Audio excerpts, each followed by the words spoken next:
Hello friends, मी प्रियंका. माझ्या व्हिडिओमध्ये तुमचं स्वागत आहे. आणि आज 30 दिवसाच्या चॅलेंजचा माझा 9वा दिवस. आज डायरेक्ट देवपूजापासूनच व्हिडिओ चालू केला होता. आज सकाळी उठून मस्त हेअर वॉश वगैरे केलं, कारण की कालच्या होळीमुळे केसांचा कलर काही गेला नव्हता. आणि आज माझ्या मुलाला ताप पण खूप आला होता. रात्रीच ताप आला होता, कारण की काल होळी खूप महागात पडली आम्हाला. होळी खेळला आणि त्याला तापच भरलं, सर्दी खोकला सगळंच होतं. मग औषध घेतलं आणि त्याला बळजबरी औषध दिलं, पण तो औषध प्यायला काय एवढं नाटक करत नाही. आणि त्याचे हातपाय वगैरे धुतले आणि जेवण बनवायला घेतलं. आणि माझा मुलगा बघा आज किचनमध्ये येऊन मला नुसतं त्रास देत होता. आणि हे बघा बोलतोय, मी वाटून देतो तुला.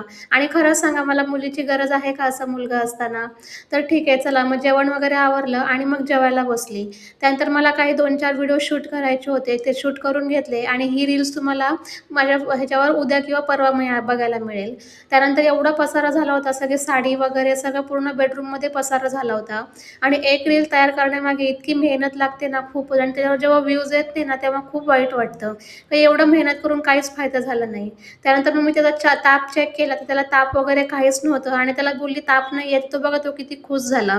मग त्यानंतर मी त्याचा अभ्यास घेतला, कारण की त्याची आज फोनिक्सचा पण क्लास होता. त्याला मी सकाळी स्कूलला पाठवलं नव्हतं, पण म्हटलं फोनिक्सच्या क्लासला पाठवायला हवी. मग संध्याकाळी आज बाजार होता बुधवारचा, म्हणून बाजारात गेली आणि सगळं भाजीपाला आणला. आणि माझी ना एक चांगली सवय, मला स्वतःला खूप आवडते, की मी भाजीपाला वगैरे आणला ना तर सगळ्यात पहिले सगळं साफ वगैरे करून ठेवते.